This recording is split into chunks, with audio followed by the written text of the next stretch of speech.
In our search for leadership wisdom, we're constantly bombarded with new, complex frameworks. But what if one of the most powerful blueprints has actually been with us for centuries, kind of hidden in plain sight? Today, we're going to decode the ancient symbolism of Ganesha to uncover some truly timeless, practical lessons for leaders right now. So, let's start with a really interesting question. What can an ancient deity like Ganesha, who is revered as the remover of obstacles, possibly teach us about clearing the path forward in a world that is just full of them? Well, the answer is a framework that's not only profound, but also surprisingly practical. At the heart of all this is the Sanskrit title Vignaharta, which literally means the remover of obstacles. And when you stop and think about it, isn't that the fundamental job of any leader? To remove obstacles for their team, for their customers, for the whole organization really, just clearing a path so everyone can move forward. So, we're going to go way beyond just spiritual symbolism here. We're actually going to decode the physical attributes of Ganesha's form and reinterpret them as a totally actionable framework for leadership. You're about to see that every single part of his image holds a really powerful lesson. Okay, so here's the roadmap we're going to use to do that. The 5W plus H framework. Pretty simple, right?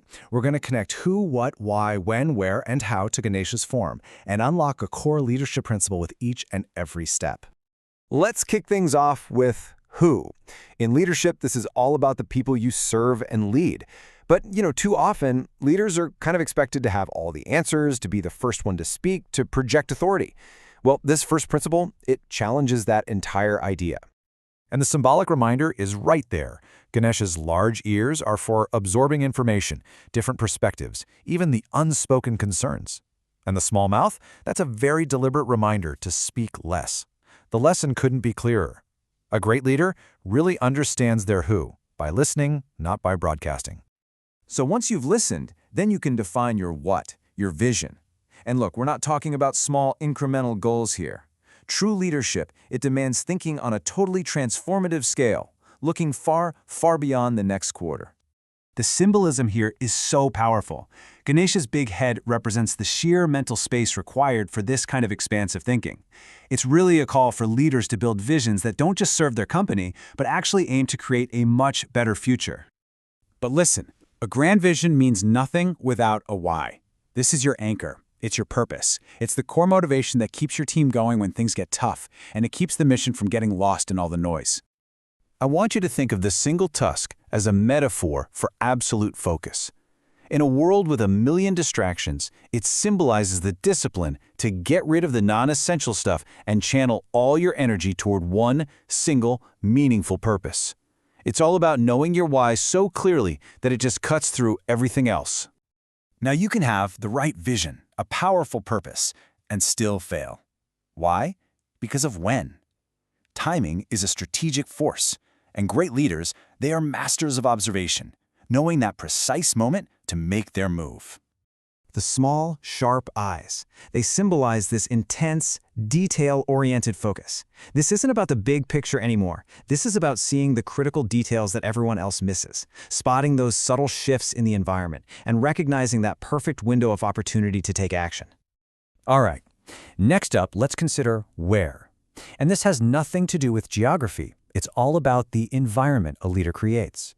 The where is a culture of balance and psychological safety, a space where diverse ideas, and even failures, can coexist. Ganesha's large belly is just the perfect symbol for this. It represents the capacity to peacefully digest all experiences, the good, the bad, the wins, the losses. A leader's job is to create this kind of container for their team, a place that fosters balance and resilience. And finally, we get to how. This is where everything comes together in execution. A plan is nothing without action, right? But that action has to be nuanced. It requires this incredible blend of adaptability and agility, knowing exactly when to be strong and when to be delicate. The trunk is the perfect tool for what you could call conscious execution. It has immense strength, enough to uproot a massive tree, but it also has the delicate precision to pick up a single flower. That duality is exactly what leaders need, the power to tackle huge obstacles and the finesse to handle the tiny, subtle details of innovation. Okay, now it's really important to get this. These 6 principles, they're not a checklist. You can't just tick them off. They all interlock, forming a complete, holistic model. Deep listening informs a big vision, which is then anchored by a strong purpose, enacted with precise timing, all within a balanced environment, and then executed with adaptability. See how it all fits? This table really brings it all home. You've got the large ears and small mouth for who to listen to, the big head for what to envision, the one tusk for why you're even doing it, the small eyes for when to focus, the large belly for where to create that balance, and of course, the trunk for how to adapt. It's an entire leadership blueprint, right there. And so we come full circle. Applying this framework isn't just about being a better manager, it's about embodying the true spirit of a Vignaharta. The ultimate goal is to become a leader who removes obstacles, not just for the bottom line, but for the people you are there to serve.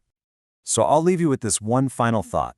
As you look at your own work, your own team, maybe even your own life, and now that you're armed with this framework, which obstacle, for yourself or for others, will you choose to remove first?